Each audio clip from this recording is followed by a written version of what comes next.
Malkajgiri MLA Mynampally Hanumantharao topic ఇప్పుడు BRS వర్గాల్లో తీవ్ర చర్చలకు దారితీసింది. దూలపల్లిలోని తన నివాసంలో ముఖ్య అనుచరులతో ఆయన భేటీ కానున్నారు. కాసేపట్లో అనుచరులు కార్యకర్తలతో మైనంపల్లి సమావేశం కానున్నారు. మెదక్ టికెట్ తన కుమారుడికి ఇవ్వకపోవడంతో మంత్రి హరీష్ రావుపై మైనంపల్లి తీవ్ర ఆరోపణలు చేశారు. దీంతో మైనంపల్లి వ్యాఖ్యలపై పార్టీ అధిష్టానం సీరియస్ గా ఉంది. ఇవాల్టి భేటీలో తన భవిష్యత్ కార్యాచరణ ప్రకటించనున్నట్లు తెలుస్తోంది.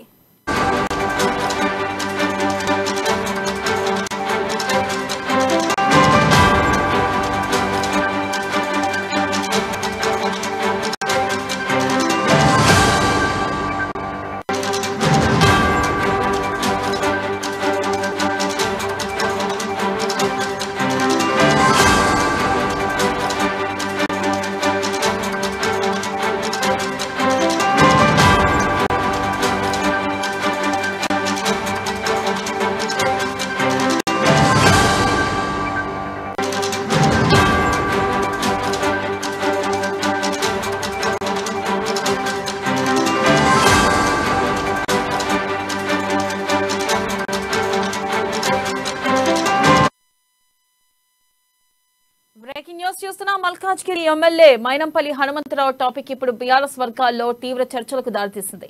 దూలపల్లిలోని తన నివాసంలో ముఖ్య అనుచరులతో ఆయన భేటీ కానున్నారు. కాసేపట్లో అనుచరులు కార్యకర్తలతో మైనంపల్లి సమావేశం కానున్నారు. ఇక మెదక్ టికెట్ తన కుమారుడికి ఇవ్వకపోవడంతో మంత్రి హరీష్ రావుపై మైనంపల్లి తీవ్ర ఆరోపణలు చేశారు. దీంతో మైనంపల్లి వ్యాఖ్యలపై పార్టీ అధిష్టానం సీరియస్ గా ఉంది. ఇవాల్టి భేటీలో తన భవిష్యత్ కార్యాచరణ ప్రకటించనున్నట్లు తెలుస్తుంది. దీనికి మరింత సమాచారాన్ని మా ఇన్పుట్ ఎడిటర్ శ్రీనివాస్ అందిస్తారు. శ్రీనివాస్, చెప్పండి, అసలు మైనంపల్లి బీఆర్ఎస్ లో కొనసాగే అవకాశం ఉందంటారా లేదా? రైట్ వెన్నెల, ఏదైతే మైనంపల్లి వ్యవహారము బీఆర్ఎస్ పార్టీకి ఒక తలనొప్పిగా కలిగించిందని చెప్పొచ్చు. ఎందుకంటే ఏదైతే టికెట్ అనౌన్స్ ముందుగానే మంత్రి హరీష్ రావు మీద మైనంపల్లి చేసిన వ్యాఖ్యలు పార్టీ సీరియస్ గా తీసుకుంది. కానీ ఆయన మీద ఇప్పటి వరకు కూడా ఏ విధమైన చర్య తీసుకోలేదు. పార్టీలో అయితే చర్చ జరుగుతుంది, ఆయన మీద వేటు వేయాలని చెప్పేసి కూడా ఒక చర్చ అయితే జరుగుతుంది. కానీ మైనంపల్లి హైదరాబాద్ ఇప్పటికి చేరుకున్నారు. మైనంపల్లి ఒకవేళ రాజీనామా చేస్తే గనక ఈ వేటు వేసే వ్యవహారం కూడా తప్పుతుందని చెప్పేసి కూడా పార్టీ వర్గాలు ఆలోచిస్తున్నాయి. అయితే మరోవైపు చూసుకుంటే గనక మైనంపల్లి హనుమంతరావు పార్టీ మారే యోచనలో ఉన్నారని చెప్పేసి కూడా ఆయన అనుచరులు చెప్తున్నారు. ఈ నేపథ్యంలో ఆయన దూలపల్లి ఉన్న ఆయన నివాసంలో పార్టీ అనుచరులతోని ముఖ్య నేతలతో కూడా ఆయన భేటీ కాబోతున్నారు.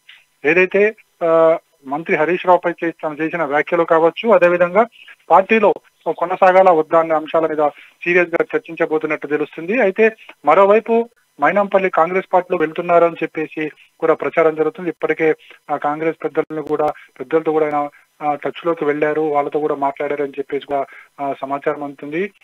కాంగ్రెస్ పార్టీ నుంచి కూడా ఆయనకు ఆహ్వానం ఉందని చెప్పేసి కూడా తెలుస్తుంది.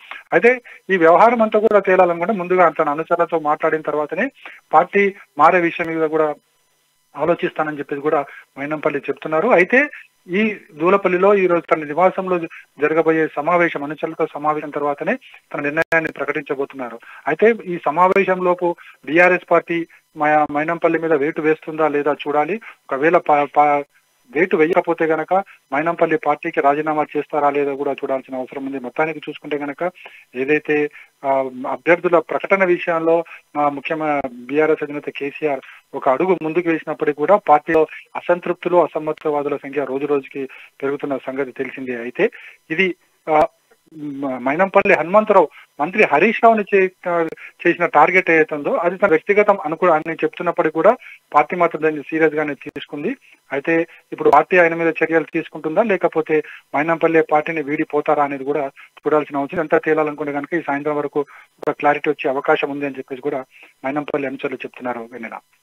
Right Srinivas, thank you.